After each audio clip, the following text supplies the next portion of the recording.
할렐루야. 오늘 말씀 보겠습니다. 오늘 말씀은 로마서 13장 8절부터 10절. 스마트폰 다들 있으시죠? 거기 성경 다 깔려있죠? 로마서 13장 8절부터 10절.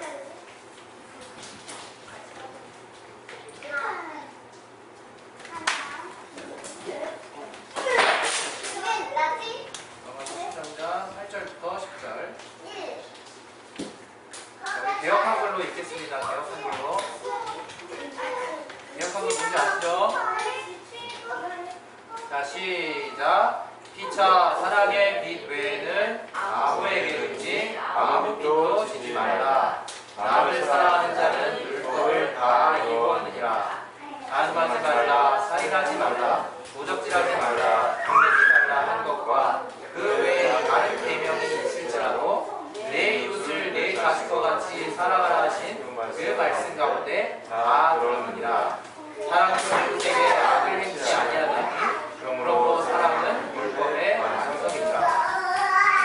잠깐 여러분 각자의 영혼이 이 말씀에서 깨달을 수 있는 시간을 잠깐 기도하겠습니다. 하나님 아버지, 우리에게 잘 말씀을 통해서 우리가 깨달을 수 있도록 아버지 역사해 주시옵소서. 하나님 함께하여 주실 구해 주시옵소서.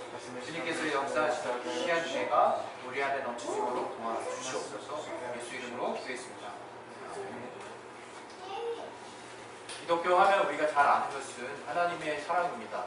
여러분이 언제든지 이 교회와 상관없이 어디를 가든지 내가 그리스도인이라면 하나님의 사랑이 가장 마음의 중심에 각인되어 있기를 저는 소망해 봐요. 여러분의 삶이 아무리 힘들지라도 우리가 그 삶을 이겨낼 수 있는 근본적인 힘은 어디서 나오느냐? 바로 하나님의 사랑에서 나오는 거거든요. 내가 하나님께 어떤 사랑을 받았는지를 내 체험 가운데 성령을 통해서 분명히 내가 알고 있기 때문에 그 모든 어려움들이 어려움처럼 여겨지지 않게 되는 것이거든요. 아마 우리 모두가 똑같은 어떤 어려움에 처했을 때 다들 그것을 대응해내는 방식이 다르다고 해서 그 충격파가 이 사람은 이런 문제가 있을 때 그냥 이렇게 버티는구나 이렇게 여겨질 내용이 아니에요. 누구나 동일한 충격파가 오는 거죠. 그러나 내 삶에 내가 어떠한 경험을 통해서 그런 어려움들을 극복해냈느냐의 어떤 체험들을 통해서 내성이 좀 더 강화될 수 있고 좀 더 다른 사람보다 평범하게 보이는, 평범하게 극복할 수 있는 그런 모습을 취할 수 있지만 충격은 똑같은 것입니다. 그러나 그러한 충격을 근본적으로 내가 극복해내고 뚫어나갈 수 있는 그 힘은 내가 그동안 이러한 동일한 문제들을 겪었을 때 얻는 어떤 경험들, 또 내가 여러 가지 어려움들에 대해서 이제 많은 사람들의 조언을 들어서 나온 노하우도 아니고 결국에는 제 체험 안에서는 하나님의 사랑이 답이구나 하는 것들을 저는 늘 고백하게 됩니다. 여러분도 우리가 그리스도인이라는 그 자랑을 여러분 나름대로 다양한 모습으로 할 수 있을 거예요. 그런데 그 어떤 것보다도 저는 여러분이 하나님이 나를 이렇게 사랑하셨기 때문에 나는 지금 이런 삶을 삽니다. 여러분이 이런 고백을 하실 수 있다면 여러분 최소한 여러분 하나님을 진심으로 알고 있는 것입니다. 오늘 같이 나눴던 이 부분을 보면 이 바울이 빚을 하나 얘기를 하죠. 근데 그 빚이 무엇이냐? 우리가 사령과의 관계를 맺다 보면 여러분들도 뜻하지 않게 누군가한테 얼마를 빌릴 수도 있고 또 무언가 빚지는 그런 어떤 삶을 살 수 있고 그럴 수 있어요. 그러나 성경이 우리에게 분명한 삶의 태도를 지금 말씀하고 있는데 사랑의 빚 외에는 아무것도 지지 말라는 거예요. 이 말에는 사실 암묵적으로 우리가 세상에서 빚지지 말라는 기본적인 토대를 일단 깔고 있는 것입니다. 전 여러분에게 먼저 삶을 사실 때 여러분 경제적인 규모를 이제 여러분이 독립해서 규모를 지금 갖고 있는 사람은 어른분들밖에 없겠죠. 그러나 지금부터 여러분이 경제적인 삶의 규모에 대해서 항상 마음에 생각을 하고 사셨으면 좋겠어요. 내가 이만큼 있는데 더 많이 쓰려고 하는 건 욕심이고 그것은 여러분이 그런 삶을 살게 되면 나중에 여러분이 아주 힘든 상황에 처하게 되는 거예요. 그리고 다른 사람의 무언가가 바로 내 것이다 이렇게 여기는 사람도 여러분 친구들 사귀다 보면 그런 친구들 만날 거예요. 그럼 별로 이렇게 올바른 태도가 아니거든요. 성경도 그것을 분명히 얘기하고 있어요. 차라리 꿔줄지언정, 무거운 게 줄지언정 내가 남한테 꾸지 말라는 말들이 성경에 나와 있거든요, 실제로. 근데 무엇보다도 성경은 근본적으로 사랑의 빛 외에는 다른 빛은 일체 지지 말라고 지금 우리에게 강조하고 있는 것입니다. 여기 이 본문은 지금 주님이 우리에게 무엇을 주셨는가를 우리로 하여금 집중하게 하는 내용이지만, 저는 이 내용을 보면서 아, 그래, 맞다. 우리가 신앙인으로서 비치는 삶을 살면 절대로 안 되겠다라는 생각을 저는 먼저 했어요. 먼저 여러분에게 그 이야기를 해주고 싶고요. 그 다음에 본론에 이제 들어가서, 그러면 이 바울이 이 로마서를 통해서 사랑의 빛과 관련해서 도대체 무슨 설명을 더 하려고 하는 건가를 우리가 이제 9절, 10절을 이어서 읽어보면, 결국 8장에는 남을 사랑하는 자는 율법을 다 이루었다고 얘기를 하는 거예요. 그럼 우리 신앙생활 과거에는 율법은 이스라엘에게만 준 것이고 우리와는 그닥 크게 상관없는 생각이 본의 아니게 들어가는 사람들이 있었을 거예요. 그러나 그렇지 않습니다. 성경을 보면 우리의 지금의 삶은 하나님의 그 율법이 사라진 것도 아니고 그냥 쭉 이어서 우리가 하나님의 계명대로 사는 거예요. 다만 이제 우리는 율법에 의해서 우리의 행위를 자랑하지 아니하고 어떤 율법의 행위대로, 그래서 그것들만이 뭔 전부인 것처럼 남들에게 보이려고 사는 어떤 그런 삶으로 우리가 정말 빠지지 말고, 주님이 왜 하나님을 사랑하고 이웃을 사랑하라고 했는지에 대한 그 중심을 성령을 통해서 내가 충분하게 깨달을 뿐만 아니라 또 그 성령의 도우심을 통해서 도저히 안 될 것 같았던 나 이외의 다른 이들을 사랑하고, 이것이 곧 하나님을 사랑하는 모습이라는 것을 여러분이 진정 삶 가운데 깨닫는 삶을 사는 거예요. 바울은 지금 이 부분을 이야기할 때 오늘 이 성경을 다시 보시면 사실 이 율법원에서 계명 여러 가지 있어요. 여러 가지 계명이 있는데 가장 중요한 것은 바로 네 자신과 같이 너의 자신을 사랑하는 것 같이 사랑하는 것이 바로 그 안에 모든 것이 들어있다는 얘기를 지금 하는 거예요. 그래서 저는 요즘 이런 생각을 해봅니다. 우리는 십계명을 볼 때도 분명히 하나님을 사랑하고 이웃을 사랑하라고 해요. 분명히 우선순위가 있어요. 그러나 여러분이 아셔야 되는 게 있어요. 하나님이, 그 보이지 않는 하나님이 이 땅의 삶 가운데 자신을 향한 사랑을 무엇을 통해서 알기를 원하셨을까를 여러분 생각하셔야 돼요. 우리는 한때 하나님만이 좋아하시는 것이 있을 거야 라고 생각했었어요. 하나님만이 이런 건 좋아하셔. 하나님 제사 좋아하잖아. 교회 가서 하나님께 기도하는 거 하나님 기뻐하실 거잖아. 하나님 앞에 하나님께 하나님의 자녀들을 많이 만드는 걸 하나님이 좋아하실 거잖아. 이런 코드로만 우리가 하나님을 사랑하는 모습으로 우리가 생각을 했었어요. 또 하나님께 내가 나의 재산을 다 드리면 하나님 얼마나 기뻐하시겠어? 그런 생각들을 실제 우리가 해왔어요. 교회에서도 그런 부분을 상당히 많이 강조를 해왔고, 그런데 제가 지금에 와서 느끼는 것은 그게 본질이 아니라는 것을 말씀을 드리는 거예요. 그건 본질이 아닙니다. 심지어 하나님이 그랬어요. 너희가 나에게 드리는 그 제사, 내가 썩은 내가 나고 정말 더러운 냄새가 풀풀 나서 내가 도저히 못 받겠다라고 구약에서 하나님은 말씀하세요. 이상하다. 하나님이 제사 자기한테 드리는 거 하나님 기뻐하시는 거라 그랬는데 왜 하나님은 그런 것들을 썩은 내가 진동한다고 얘기를 하시지? 근데 하나님 이유를 얘기하세요. 너희가 너희의 이웃에 해당하는 자에게 악을 행하고 나서 나에게 와서 뭔가를 정말 하나님께 드린답시고 뭔가 예물을 드린답시고 하나님께 뭔가 제사를 한답시고 내 앞에 나오는구나. 난 그런 너희를 가증하게 본다. 난 너희를 도무지 받을 수가 없다. 이렇게 말씀을 하세요. 여러분, 정말 우리의 신앙은 올바라야 돼요. 올바르다는 건 다른 게 아닙니다. 교회 분명히 교회 전통을 따라서 하나님 앞에 기도하는 거 필요해요. 또 주의 말씀을 따라서 우리가 어떻게 살아야 되는지 알아야 되기 때문에 말씀을 듣는 거 필요해요.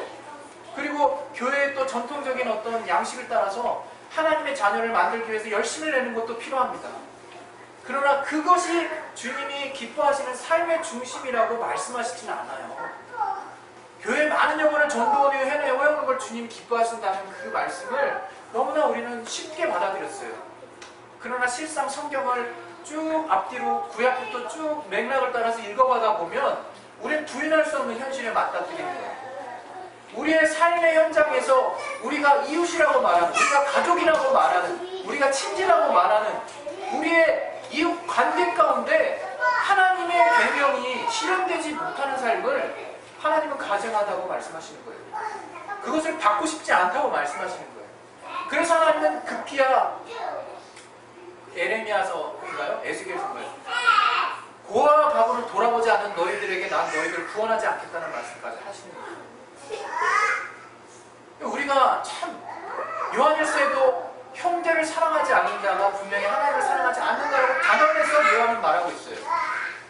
우리는 하나님을 사랑하고 이웃을 사랑한다라고 계명을 그렇게 배우니까 우리 이 세상 나가다 보면 우리의 사회적 약자들이 있어요. 구체적으로 말씀 못 드리겠습니다. 그러나 그런 약자를 대하는 우리의 태도가 하나님이시라면 어떠해야 될까를 고민해야 되는 거예요. 다만 우리는 저들 앞에는 죄만 우리 눈앞에 막 보이는 거예요. 저건 하나님이 싫어하시는 거야. 저 사람은 나쁜 사람이야. 저 사람은 죄인이야. 그렇게 예수님 시대에 가늠하는 여인이 길가로 끌려 나갔어요. 그때 예수님은 너희 중에 죄 있는 자가 먼저 돌로 치라고 말씀하셨을 때 아무도 저를 정죄할 수 없었고 죄를 돌로 칠 수가 없었어요. 그때 주님께서 말씀하셨어요. 저 그 여인에게만 가서 말씀하세요. 너의 죄에 대해서 다시는 그 죄를 짓지 말아라 하고 그 개인에게 말씀하신 거예요. 여러분, 우리의 거룩이라는 것은 우리 자신을 위한 거예요. 우리가 하나님과의 온전한 관계를 위해서 우리가 그 죄라고 하는 것을 닥삼지 않게 죄를 멀리하는 삶을 살아야 되는 거예요. 그러나 이제 하나님이 우리의 이웃에 대해서, 하나님이 인류에 대해서 하나님이 보여주신 모습은 무한한 용서였어요. 말도 안 되는 용서였어요. 말도 안 되는 희생이었어요. 우리가 예수 보혈의 십자가를 통해서 봐야 되는 것은 희생과 용서예요. 희생과 용서. 그냥 죄를 무조건 덮는다는 게 아니에요. 먼저는 우리가 우리 안에 하나님과 멀어질 수 있는 거룩하지 않은 요소들에 대해서 우리가 늘 주님 앞에 가까이 갈 수 있는 우리 마음에 열심히 있어야 돼요. 그러나 무엇보다 우리가 우리의 이웃에 대해서 우리가 과연 하나님을 사랑한다면, 우리가 예수님의 제자라면, 주님이 저의 동생의 가운데 있고 주님이 나를 따르라고 말씀하셨던 그 삶의 모습처럼 우리가 남을 돌아보는 삶을 살아야 됩니다. 다른 사람을 대신 희생하고 용서하는 삶을 살아야 되는 거예요. 오늘 이 본문의 마지막에 뭐라고 했습니까?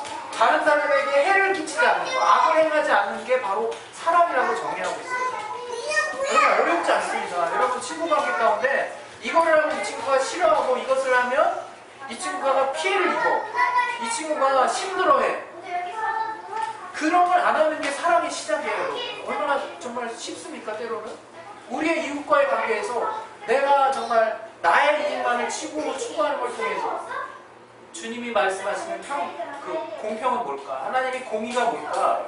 바로 내가 이익을 취함으로 상대방의 이익을 박탈당하는 걸 주님이 올바르게 보시지 않는다는 말씀으로 저는 받아들여요. 주님이 많은 부분에 다윗이 구약 때 자기들의 수원에 사울의 공격에서 정말 도망다닐 때 저가 적군의 수중에 잠깐 이렇게 적군의 지역이 있었던 적이 있었어요. 그때 아말렉이라는 자들이, 아말렉 족속이 부녀자와 그 아이들을 탈취해가지고 뺏어갔어요. 전리품도 다 가져버리고. 남자들이 가서 전쟁 갔다가 왔더니 아내와 아이들이 없네. 약탈당한 거. 그래가지고 아말렉을 쳤어요. 쳐가지고 다시 이제 승리해가지고 왔어. 아내도 데려오고 많은 전리품이 생겼어. 근데 그것을 다윗은 전쟁에 나간 군사들 말고 그들과 함께했던 모든 자들에게 그 전리품을 공평하게 다 나눠줬어요. 그리고 이것을 이스라엘의 영원한 규례로 삼았다고 말하고 있거든요.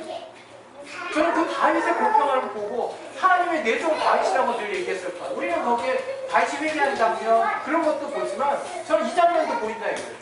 다윗이 늘 백성을 공평하게 어떻게 하면 온전하게 다스릴까를 고민했다 이거예요.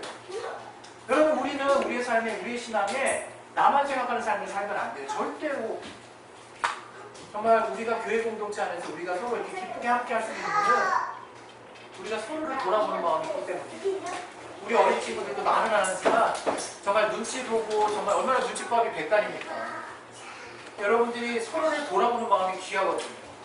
저는 우리 교회가 뭔가 잡히지 않는 막연한 어떤 이상을 쫓지 말고 실제적인 삶 가운데 주님이 명하신 정말 사랑을 구체적으로 보여줄 수 있는 삶을 사셨으면 좋겠어요. 제가 오늘 마무리합니다. 마무리하실 때 성경 말씀을 읽다 보면요, 마치 이건 하나님이 하나님을 위해서 다 포기하라는 얘기인가, 아니면 하나님은 자기만 사랑하라고 하시는구나, 이렇게 여겨질 만한 내용들이 엄청 많아요. 그래서 가족도 포기하고 친구도 포기하고 부모도 다 버리고 이런 말씀도 있는 것 같아요. 그러나 그것을 거기에만 포커스 맞춰서 보시면 안 됩니다. 주님이 결국 마지막 순간에 우리 하셨던 일은 자신의 삶을 완전히 포기하신 거예요. 육신으로 오셔서 그가 어떤 능력을 조금 남겨놓고 죽은 다음에 그 남은 능력으로 자기한테 퍼부으셔가지고 다시 부활하신 게 아니에요. 스스로는 도무지 살 수 없는 이제 완전한 절망 가운데 들어가신 거예요. 뭐 때문에? 인류의 죄를 담당하시려고, 우리를 구원하시려고. 계산이 안 되고 산수가 안 되고 답이 안 나와요. 그것이 주님이 우리에게 알게 하신 사랑입니다. 제가 여러분에게 말씀드리고 싶은 것은 그 주님이 우리에게 보여주신 그 희생과